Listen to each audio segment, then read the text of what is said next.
नमस्ते, मैं हूं सिद्धांत। यूपी के हाथरस के कथित गैंगरेप की घटना के बाद अब बलरामपुर से भी इस तरह की वारदात सामने आई है। यहाँ के कस्बे के दो लड़के के ऊपर 22 बरस की एक दलित लड़की का गैंगरेप करने का आरोप लगा है। पुलिस ने दोनों आरोपियों को गिरफ्तार कर लिया है। वहीं पीड़ित लड़की की मौत हो गई है। रिपोर्ट्स के मुताबिक शव का पोस्टमार्टम कराने के बाद 30 सितंबर की देर रात भारी सुरक्षा बल की मौजूदगी में शव का अंतिम संस्कार भी कर दिया गया। पूरा मामला जानते हैं। लड़की की मां का कहना है कि 29 सितंबर के दिन उनकी बेटी कॉलेज में एडमिशन कराने के लिए घर से निकली थी, लेकिन देर शाम तक वो वापस नहीं आई। उसे फ़ोन किया गया लेकिन फ़ोन नहीं लगा। शाम के वक्त एक रिक्शेवाला लड़की को उसके घर लेकर आया। मां ने जो कहा खुद सुनिए।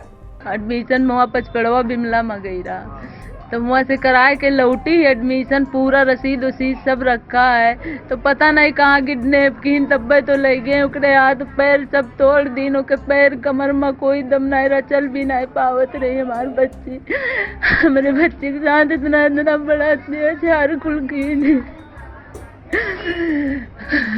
मां ने मीडिया से बातचीत में ये आरोप लगाया कि जब उनकी बेटी कॉलेज से लौट रही थी तो रास्ते में 3-4 लड़कों ने उसे जबरन एक गाड़ी में बिठाया, अपने कमरे में ले गए, हाथ में इंजेक्शन लगाया और गैंगरेप किया। मां ने यह भी आरोप लगाया कि आरोपियों ने उनकी बेटी का पैर और कमर भी तोड़ दिया था। रिपोर्ट्स के मुताबिक जिस कमरे में गैंगरेप होने की बात सामने आ रही है वो एक किराना स्टोर के पीछे का कमरा है। किराना स्टोर चलाने वाला शाहिद नाम का लड़का मुख्य आरोपी है। गैंगरेप के बाद जब लड़की की हालत बिगड़ने लगी तब शाहिद का एक साथी साहिल पास के एक निजी डॉक्टर जियाउर रहमान के पास पहुंचा। कहा कि घर में किसी की तबीयत खराब है। डॉक्टर घर पहुंचे लेकिन लड़की को घर में अकेला देखकर उन्होंने इलाज करने से इनकार कर दिया। डॉक्टर जियाउर रहमान ने भी मीडिया से बातचीत की और मीडिया से बातचीत में उन्होंने ये बातें बताई हैं। साहिल नाम का लड़का था, वो लगभग वही 5:15 बजे आया था मुझे बुलाने। उसके बाद हम जब गए तो यहीं बाजार में उसकी दुकान है, किराने की दुकान। ये साहिद का भाई का लड़का वो आया मुझे बुलाने। तो जब मैं वहाँ पहुँचा, साहिल लड़के के साथ जो उसका भतीजा है, तो साहिद वहाँ पे मौजूद था अपनी दुकान पे। तो कहा डॉक्टर साहब जो है चलिए, और एक मरीज़ हमारे घर में देख लीजिए। जब वो यहाँ आया तो कहा हमारे घर की मरीज़ है। तो मैंने कहा चलो ठीक है चलते हैं।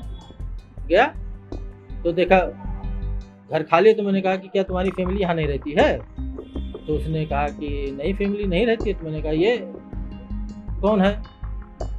तो उसने कहा कि जो है ये किशन सेक्रेटरी की बेटी है। मैंने कहा ये क्यों यहाँ पे ही है? फिर मैंने तुरंत वहाँ से वापस हुआ कि मैं इसकी कोई दवा नहीं करूँगा, क्योंकि जब तक मोहल्ले की कोई औरत या कोई बूढ़ा या कोई नहीं होगा कोई दवा नहीं करूँगा। जब मैं बाहर आया तो मोहल्ले के 2-3 लोगों को मैंने बुलाया और उसके बाद में उनसे ये कहा कि भाई सेक्रेटरी साहब का फ़ोन नंबर दीजिए हमको।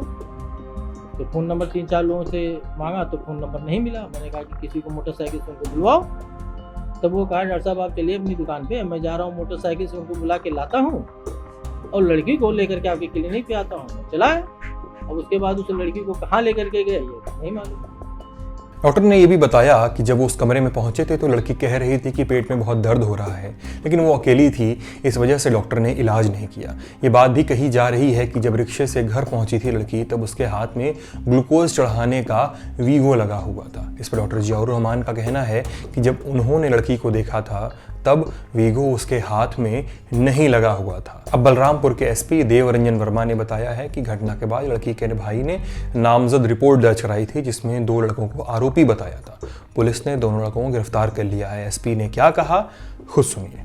जनपद बलरामपुर के थाना गैसली में एक तहरीर प्राप्त हुई है जिसमें एक 22 वर्ष की लड़की है जिसके परिजनों ने ये बताया कि वो लड़की एक प्राइवेट फर्म में काम करती है और कल वो जब फर्म में काम करने गई उसके बाद काफ़ी देर तक शाम को वापस नहीं आई। तो परिजनों को चिंता हुई, उन्होंने फ़ोन से संपर्क करने की कोशिश की लेकिन लड़की से संपर्क नहीं हो पाया। लेकिन थोड़ी देर बाद वो लड़की एक रिक्शे पर आई तो उसकी लड़की के हाथ में जो ग्लूकोज चढ़ाने वाला वीगो होता था वो लगा हुआ था और लड़की की हालत काफ़ी ख़राब लग रही थी।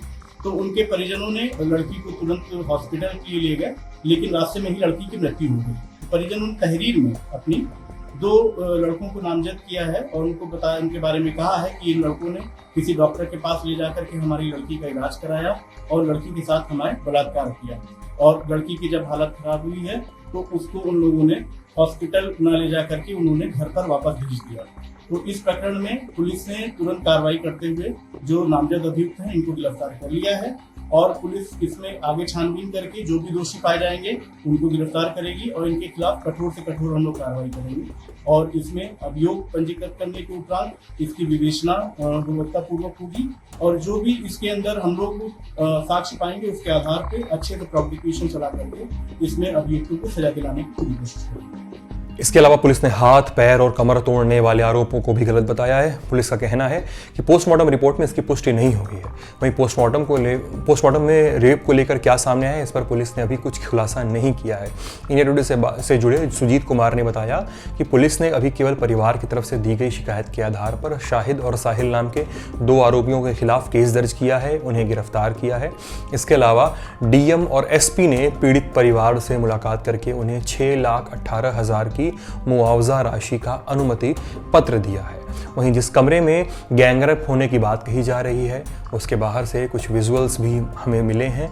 दिख रहा है कि कमरे के बाहर लड़कियों के पहनने वाली जूती पड़ी है और एक रिक्शा भी खड़ा है। कहा जा रहा है कि उसी रिक्शे से लड़की को घर पहुंचाया गया था और जो जूती पड़ी है वो लड़की की बताई जा रही है।